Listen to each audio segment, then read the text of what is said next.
The focus of the worldwide debate about economic growth or development is beginning to change. At its center today, there is a dilemma. Here's the dilemma.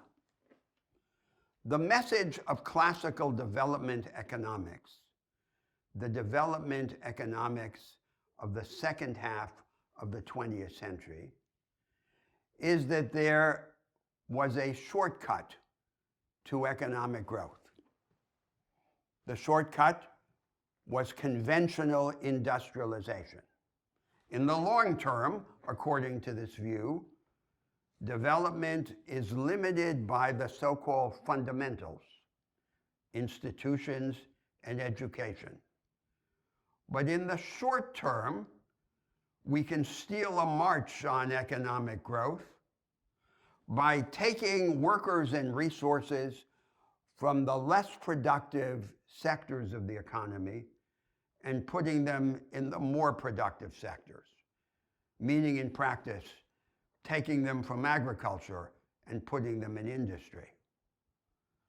By industry, they meant mass production industry, what I'm calling conventional industrialization. The large-scale production of standardized goods and services by rigid machines and production processes, semi-skilled labor in very specialized and hierarchical forms of work organization.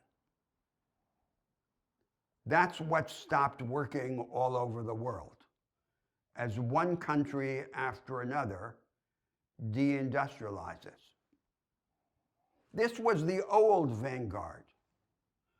But today, the old vanguard survives only as a leftover or as a sidekick.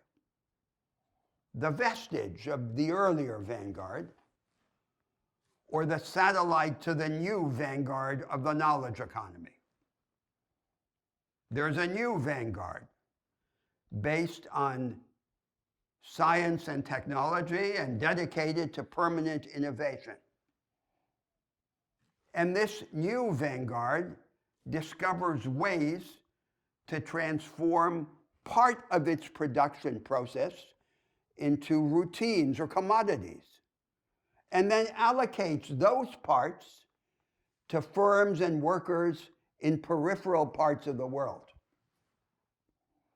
Then the old vanguard survives in parts of the world where wages and tax take are low. And increasingly, the new vanguard of the knowledge economy is able to outcompete the old vanguard, producing better and more cheaply what the old vanguard used to make. So the shortcut has stopped working. But what's the alternative to it? The alternative to it would be an inclusive form of the new vanguard, the knowledge economy. But here's the trouble. In all the major economies of the world, this new vanguard, the knowledge economy, is indeed present in every sector of production, not just in advanced manufacturing, but also in intellectually dense services and even in scientific or precision agriculture.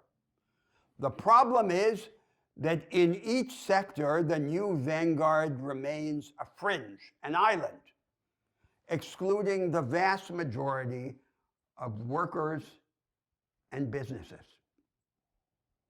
And that exclusionary character of the new vanguard becomes a motor of both economic stagnation and economic inequality. So here we have the dilemma. The old path of conventional industrialization has stopped working. But the alternative to it, which would be an inclusive form of the knowledge economy, the new vanguard, seems to be inaccessible. If it is inaccessible in even the most advanced economies, with the most educated populations, how can it not be inaccessible in the rest of the world?